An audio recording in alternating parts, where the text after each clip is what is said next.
First at 6, a Princeton, Illinois football player knows it could have been much worse after a weekend neck injury during a game. I'm David Nelson. And I'm Paula Sands. Thanks for being with us tonight at 6. The high school sophomore is recovering now at home after the Saturday incident.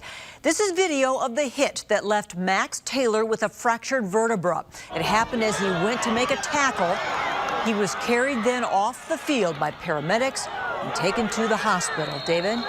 All right, Paula, the C7 vertebra that we're talking about here, it's the largest bone in the neck, right at the base of the neck. It's often the easiest one to see and feel, and that is where Taylor's fracture is located.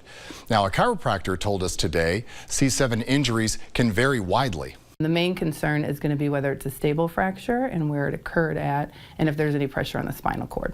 So if you have spinal cord injury, that's where you're going to have more problems. You could have paralysis, which could be temporary to permanent. It could be as simple as a little tip of the bone on the back of the neck, and it's going to heal on its own with just bracing. Taylor's injury is considered a stable fracture, and we're told there's no risk of more damage as it is right now.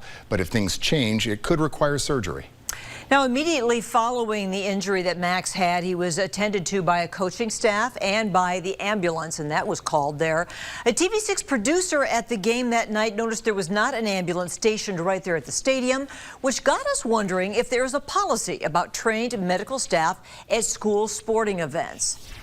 New tonight, TV6 Investigates Chris Carter spent the day looking into these policies. Chris, what were you able to find out about this? Well, Paula, what we found is actually kind of surprising. There are no requirements at all in either state. Now, neither Iowa or Illinois require schools to provide medical professionals at school events. However, Illinois does recommend having one, whether that be an athletic trainer, maybe an EMT, or someone else who's properly trained in the medical field. What schools in both states are required to have, though, is what's called an emergency action plan. That's for when an incident might occur. Now, while each recommendation differs, they require pretty much the same thing. It includes the following: a list of personnel and their roles. That includes who is CPR and first aid certified, a communication plan for calling 911, and who has access to contact information for parents, and a plan for communicating issues that might arise.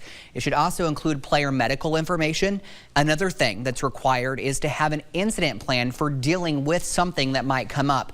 Now, while it is not required for schools to have medical personnel on site at sporting events, many schools do it, and that includes Princeton, Illinois. The superintendent told me today they have an athletic trainer on staff, and one of the coaches is actually an EMT. The fire department told me they do not stage at sporting events in Princeton. They used to, but a few years ago that changed when the push for athletic trainers began. And Paula, a 2016 report from the Journal of Emergency Medical Services found that no state in the entire United States has a law requiring medical staff at sporting events. Chris, all right, thank you for that. Now, the journal that Chris just mentioned says that there are about 1.1 million student athletes in this country, and in 2014 there were about 2 million injuries. Coming up in our news at 10 tonight, we're going to hear from Max and his mom about that injury.